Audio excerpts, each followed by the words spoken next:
সিলেটে Bangladesh Netherland series শুরু হচ্ছে ৩০ আগস্ট। ডাচদের বিপক্ষে ৩ ম্যাচের টি-20 সিরিজটা বাংলাদেশ দলের এশিয়া কাপের প্রস্তুতি হলেও এটি বিশেষ তাৎপর্যপূর্ণ হতে পারে বাংলাদেশের নারী আম্পায়ারিং এর জন্য। জাতীয় পুরুষ দলের কোনো আন্তর্জাতিক সিরিজে প্রথমবার নারী আম্পায়ার হিসেবে দেখা যেতে পারে সাথীরা জাকির জেসির সৌজন্যে। ২০২৫ নারী ওয়ানডে বিশ্বকাপে জেসির আম্পায়ার হিসেবে সুযোগ পাওয়ার সংবাদ আগেই মিলেছে। বিশ্বকাপের মতো বড় মঞ্চে আম্পায়ারিং করার আগে জেসিকে চাপের ম্যাচে অভ্যস্ত করতে ছেলেদের এই সিরিজটি বেছে নিতে চাইছে বিসিবি। জেসি বিশ্বকাপে যাবেন, টিভি আম্পায়ার হিসেবে একটা সুযোগ করে দেওয়ার চিন্তা বাংলাদেশ নেদারল্যান্ড সিরিজে। পুরুষদের চাপের ম্যাচে সুযোগ দিয়ে জেসিকে মানসিকভাবে দৃঢ় করতে চায় বিসিবি। নেদারল্যান্ড সিরিজের আগে বাংলাদেশের ৭ আম্পায়ার যাচ্ছেন শ্রীলঙ্কায় আইসিসির প্রশিক্ষণে অংশ নিতে। প্রশিক্ষণ চলবে ২৪ থেকে ২৭ আগস্ট পর্যন্ত। সেখান থেকে আম্পায়ারিং এ উন্নতি করার সুযোগ বাংলাদেশের আম্পায়ারদের। অন্য দেশের মতো বাংলাদেশেও আম্পায়ারদের আরও দক্ষ করে তুলতে চায় ক্রিকেট বোর্ড। এশিয়া কাপের দল ঘোষণা করেছে উপমহাদেশের দুই পরাশক্তি ভারত ও পাকিস্তান।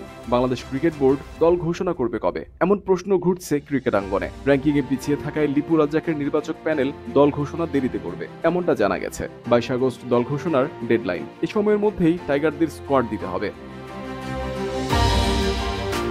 দল ঘোষণায় কেন সময় নিচ্ছে বিসিবি, এর ব্যাখ্যা কি? নির্বাচকদের ট্রায়াঙ্গুলার লোকেশন মেলাতে হয়। রাজ্জাক অস্ট্রেলিয়ায়, লিপু ঢাকায়, দল ও কোচিং স্টাফ গেছে সিলেটে। এমন অবস্থার কারণে স্কোয়াড দিতে গড়িমসি বিসিবির। হাতে সময় কম, প্রাথমিক স্কোয়াড থেকে চূড়ান্ত দল বেছে নিতে হবে নির্বাচকদের। বাংলাদেশ দল এখন সিলেটে। গেল ২ সপ্তাহে মিরপুরে প্রস্তুতি ক্যাম্পে যারা ছিলেন তাদের প্রায় সবাই আছেন এই দলে। সন্তান সম্ভবা স্ত্রীর পাশে থাকতে ওয়ানডে অধিনায়ক মেহেদী মিরাজ ছুটি নিয়েছেন ২০ আগস্ট থেকে ৪ সেপ্টেম্বর পর্যন্ত। নেদারল্যান্ড সিরিজটা তার খেলা হচ্ছে না, তবে এশিয়া কাপে খেলতে পারবেন টাইগারদের ওয়ানডে অধিনায়ক। এশিয়া কাপের দল নিয়ে আলোচনায় বসবেন নির্বাচকেরা। বিসিবি সভাপতির অনুমোদন নিয়ে শুক্রবারের আগেই ঘোষণা হতে পারে দল। এশিয়া কাপের দল ঘোষণা যেহেতু এই সপ্তাহেই, নেদারল্যান্ড সিরিজটা লিটনরা খেলবেন শুধুই ঝালিয়ে নিতে। এশিয়া কাপের দলে বড় চমক থাকার সম্ভাবনা ক্ষীণ। সবশেষ শ্রীলঙ্কা ও পাকিস্তানের বিপক্ষে টি-20 সিরিজ খেলা ক্রিকেটারদের নিয়ে হবে এশিয়া কাপের দল।